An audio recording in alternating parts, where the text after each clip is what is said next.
हम सब ओम गं गणपतये नमः तो जानते हैं, लेकिन क्या आपने कभी अथर्व शीर्ष को जानने की, समझने की कोशिश की है? ये सिर्फ एक मंत्र नहीं, बल्कि एक दिव्य घोषणा है कि कैसे गणपति ज्ञान, शक्ति और ऊर्जा के मूल है।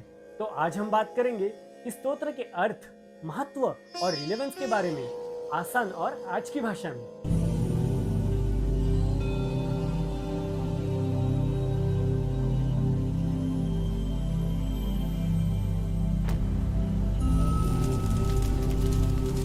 गणपति अथर्व शीर्ष उपनिषदों का हिस्सा है और इसका संबंध अथर्ववेद से है। इसे ऋषि अथर्वा ने लिखा है। इसमें बताया गया है कि गणपति ही सब कुछ है। ब्रह्मा, विष्णु, महेश, धरती, आकाश, अग्नि और वायु भी। यानी गणपति केवल शुरुआत के देवता नहीं, बल्कि पूरा ब्रह्मांड है। तो शुरुआत होती है इससे, ओम नमस्ते गणपतये त्वमेव प्रत्यक्षम तत्त्वमसि। मतलब हे गणपति, आपको मेरा प्रणाम, आप ही साक्षात सत्य है। यहाँ भगवान गणेश को सुप्रीम ट्रूथ कहा गया है। यहाँ बताया गया है कि गणपति कोई साधारण देवता नहीं, बल्कि सब कुछ है। यह डिक्लेरेशन मॉडर्न स्पिरिचुअलिटी के सबसे बड़े प्रिंसिपल से भी जुड़ता है। God is not outside, God is the inner truth. आगे आता है त्वं भूमिरापो नलो नीलो नभः। यानी गणपति को 5 एलिमेंट्स यानी पृथ्वी, जल, अग्नि, वायु, आकाश कहा गया है। यानी जो हम बाहर देखते हैं वो भी गणेश है और जो हमारे भीतर है वो भी गणेश है। इन लाइंस का ये भी मतलब है कि जब हम गणपति की पूजा कर रहे होते हैं, तब हम पूरे ब्रह्मांड की पूजा करते हैं। तो आगे कहा गया है त्वं ब्रह्मा त्वं विष्णुस्त्वं रुद्रस्त्वं इंद्रस्त्वं अग्निस्त्वं वायुस्त्वं सूर्यस्त्वं चंद्रमास्त्वं ब्रह्मभूर्भुवस्वरोमम्। यह गणपति को त्रिदेवों यानी ब्रह्मा, विष्णु, महेश से भी ऊपर बताया गया है। यानी क्रिएशन, प्रिजर्वेशन और डिस्ट्रक्शन, तीनों शक्तियां उन्हीं में समाई हुई है। It's like saying you don't need to go anywhere else, just focus on Ganpati.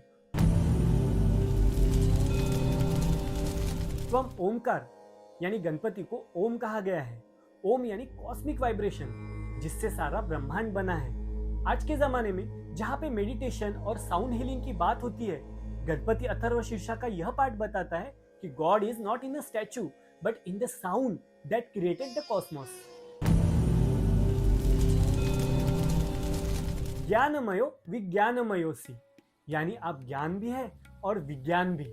शिक्षा की शुरुआत में गणपति जी को क्यों पूजा जाता है? इसका रीजन यही है।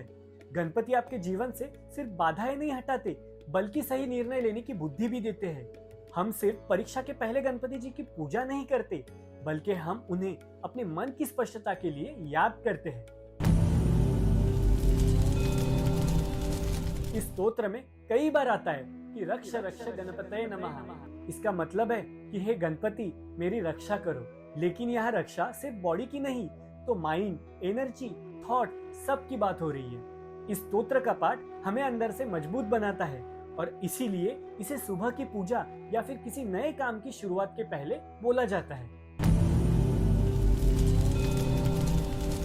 बहुत से लोगों के मन में ये सवाल रहता है कि गणपति अथर्व शीर्ष का पाठ कब करें? तो इसे हर मंगलवार और चतुर्थी को, या फिर नई शुरुआत या फिर प्रोजेक्ट या फिर यात्रा से पहले करना चाहिए। अगर आपको मेंटल स्ट्रेस हो रहा है तो इसे शांत मन से सुने या फिर पढ़े। इसे सुबह या फिर शाम के टाइम में पढ़ना बेस्ट होता है। और हाँ, इसे रोज एक बार भी हम सच्चे मन से पढ़े तो इसके बहुत बेनिफिट होते हैं। तो अब जब आपने जान लिया है अथर्व शीर्ष का असली अर्थ, तो जब भी आप आगे इसको पढ़े या फिर सुने, तो आपको ये याद रखना है कि ये मंत्र आपको रिमाइंड करता है कि ईश्वर आपके अंदर ही है और हाँ, आप उसी दिव्य शक्ति का हिस्सा हो जिसे हम गणपति कहते हैं। तो अगर आपको ये वीडियो अच्छी लगी हो तो लाइक जरूर करना और दोस्तों के साथ शेयर करना ना भूलना और हमारे चैनल कथा और कर्मा को सब्सक्राइब कर देना। धन्यवाद।